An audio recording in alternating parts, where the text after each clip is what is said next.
باللہ من الشیطان الرجیم بسم اللہ الرحمن الرحیم السلام علیکم ورحمۃ اللہ وبرکاتہ۔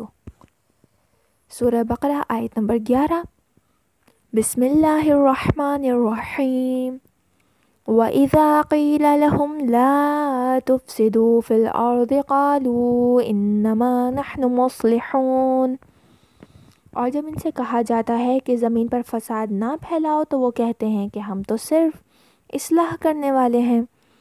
اب یہاں پروردگار منافقین کی خصوصیات بتا رہا ہے، جن میں پہلی خاصیت ہے اصلاح طلبی کا دعویٰ کرنا، حالانکہ اصل میں فسادی وہی ہیں اور دعویٰ کرتے ہیں کہ ہمارا تو زندگی میں اصلاح کے علاوہ نہ کبھی کوئی مقصد رہا ہے اور نہ اب ہے۔ لیکن فساد پھیلانے والے تو یہی ہیں۔ اگر ہم بات کریں فساد کی تو زمین میں خرابیاں پھیلانے میں یعنی فساد پھیلانے میں وہ برے کام داخل ہیں جو دوسروں کو نقصان پہنچائیں۔ کفر یا شرک یا ایسے برے کام جو اپنی ذات تک محدود ہوں فساد میں داخل نہیں ہیں، یعنی جب تک یہ برے کام فساد کے زمرے میں نہیں آتے جب تک اپنی ذات تک محدود ہوں۔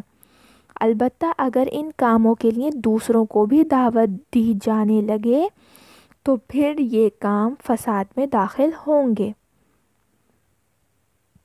منافقین کے متعلق ہمارے مولا کائنات علی بن ابی طالب علیہ السلام فرماتے ہیں، اللہم صلی علی محمد و آل محمد۔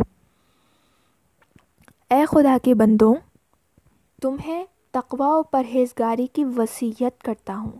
یعنی دیکھیے امام وصیت کر رہے ہیں کہ دیکھو تقوی اختیار کرو، پرہیزگاری اختیار کرو، اور منافقین سے ڈراتا ہوں۔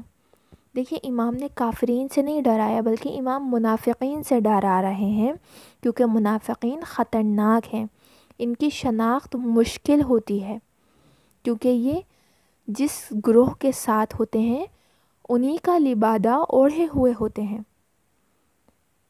اب امام منافقین کی خصوصیات بیان کر رہے ہیں آگے کہ میں منافقین سے تمہیں ڈراتا ہوں کیونکہ وہ خود گمراہ ہیں اور دوسروں کو بھی گمراہ کرتے ہیں۔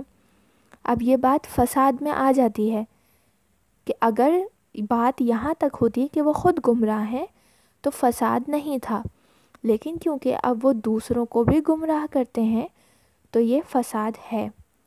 خود خطا کار ہیں، دوسروں کو بھی خطاؤں میں ڈالتے ہیں، یہ بھی فساد ہے۔ مختلف رنگ اختیار کرتے ہیں، مختلف چہروں اور زبانوں سے خود نمائی کرتے ہیں، ہر طریقے سے تمہیں پھنسانے اور برباد کرنے کی کوشش کرتے ہیں، اور ہر کمی گاہ میں تمہاری شکار کے لیے بیٹھے رہتے ہیں۔ ان کا ظاہر اچھا اور باطن خراب ہے۔ لوگوں کو دھوکہ دینے کے لیے خفیہ چالیں چلتے ہیں۔ ان کی گفتگو ظاہراً تو شفا بخش ہے، لیکن ان کا کردار ایسی بیماری ہے جس کا کوئی علاج نہیں ہے۔ لوگوں کی خوشحالی اور آسائش پر حسد کرتے ہیں، اور اگر کسی پر مصیبت آ جائے تو خوش ہوتے ہیں۔ امید رکھنے والوں کو مایوس کر دیتے ہیں۔ ہر راستے میں ان کا کوئی نہ کوئی مقتول ہے، ہر دل میں ان کی راہ ہے، اور ہر مصیبت پر ٹسوے بہاتے ہیں۔ مدح و ثنا ایک دوسرے کو قرض دیتے ہیں، لیکن جزا اور عوض کے منتظر رہتے ہیں۔